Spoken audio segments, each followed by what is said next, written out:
Hello and welcome to the beginner's guide of the JBL GO 3 wireless Bluetooth speaker, where we're going to explain all the functions and functionalities of this small yet powerful speaker. Let us start by talking about when and how to charge the battery of the speaker. So there are two indicators that let us know that the battery of the speaker needs to be charged. And for one, that is this little tiny LED that we have here. When this starts to blink in red, then that indicates that the battery is low.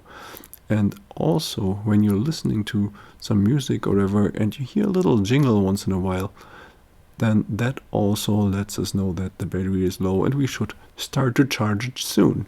And we do this by using, for example, the charging cable that came with the speaker. And that has here on one end this USB Type-C connector, and that goes into the left side here where the charging port is located.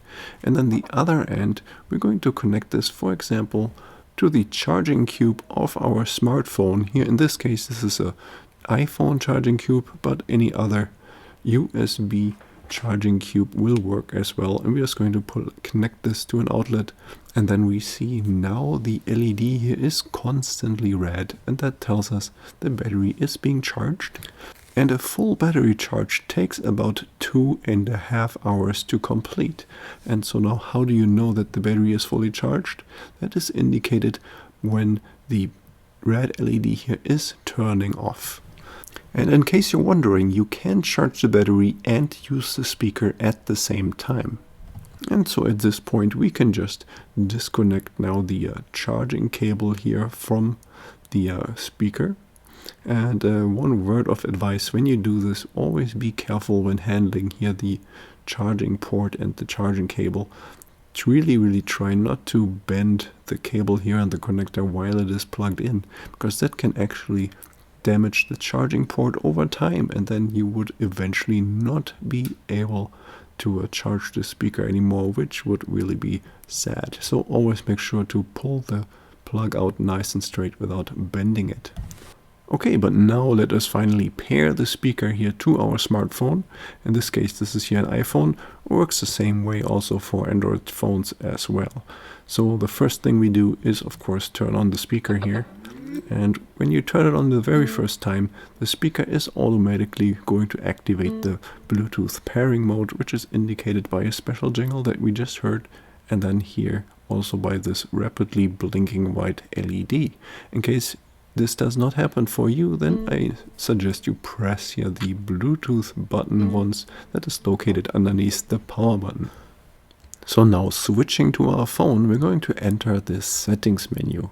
And then there will be a Bluetooth menu. We're going to enter that, and then here we can now turn on or enable Bluetooth.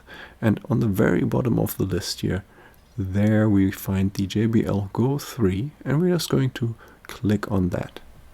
And now immediately the JBL GO 3 is going to be connected and paired to our smartphone. So now we can start using it.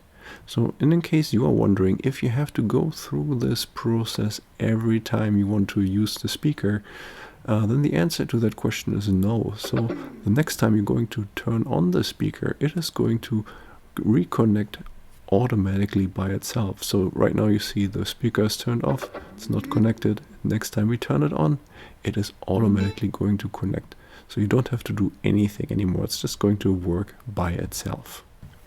So now we can finally start using our Bluetooth speaker here, and I switched here to the music app, and I'm starting to play some music.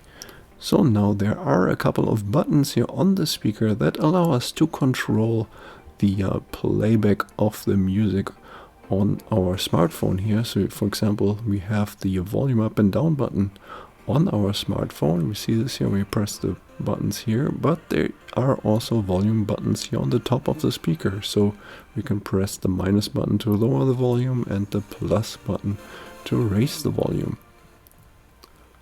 So when we do this, you can see this also reflected on the phone itself. You see here when I press plus and minus, then the volume bar goes up or down. And then we have one more button here in between the volume buttons, and that is the play pause button.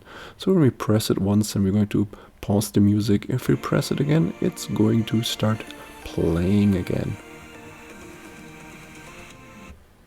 And then when we press the play button twice, it is going to switch to the next track. And then just in case you're ever going to have any kind of trouble with the speaker where it just doesn't want to work right, then there is a way to perform a factory reset. And that resets all settings and everything of the speaker. And we do this by pressing and holding the volume plus button and the Bluetooth button. We press and hold these until the speaker turns off by itself. See, so this was now factory reset, and now all the data is erased, so it has forgotten about every phone or device that this has been previously paired to, and now we have to perform the pairing process again. Yeah, so I hope this video was helpful. If you have any more questions or comments, then please write a message below, and don't forget to like and subscribe.